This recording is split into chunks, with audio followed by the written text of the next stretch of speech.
डर तब जन्म लेता है जब आपको लगे कि जो सामने है वो आप ही हैं, लेकिन पूरी तरह आप नहीं। पहली रात नजर का धोखा आर्यन को नया शहर मिला था और उसके साथ मिला था एक पुराना घुटन भरा फ्लैट। फ्लैट सस्ता था, दीवारों पर सीलन थी और हवा में अजीब सी ठंडक। लेकिन सबसे अजीब चीज थी बेडरूम की दीवार पर टंगा हुआ वो भारी लकड़ी का आईना। उसकी सतह जरा धुली थी, जैसे अंदर कुछ कैद हो। लकड़ी के फ्रेम पर खरोंचें थीं, मानो किसी ने अंदर से बाहर निकलने की कोशिश की हो। पहली रात जब आर्यन लाइट बंद कर बिस्तर पर लेटा तो उसे अचानक लगा कोई उसे घूर रहा है। दिल तेज धड़कने लगा। उसने हिम्मत कर आंखें खोली। आईने में उसकी परछाई थी, लेकिन उसकी आंखें आर्यन से पहले खुली हुई थीं। आर्यन ने पलक झपकाई। आईने की परछाई ने पलक नहीं झपकाई।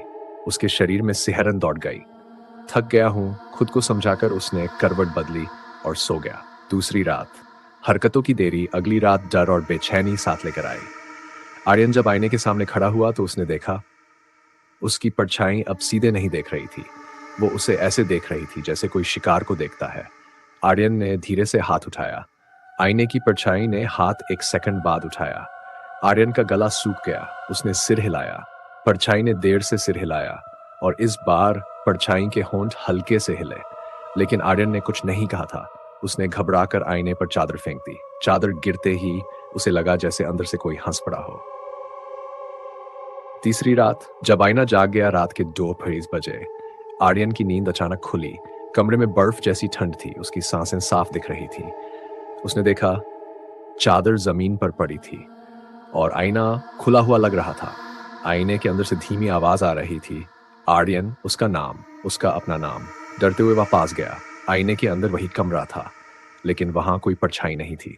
फिर अचानक आईने की सतह से एक काली चीज बाहर रेंगने लगी। धीरे, हड्डियों के चटकने की आवाज के साथ वो चीज खड़ी हुई। वो आर्यन जैसा ही चेहरा था, लेकिन आंखों की जगह दो गहरे अंतहीन गड्ढे।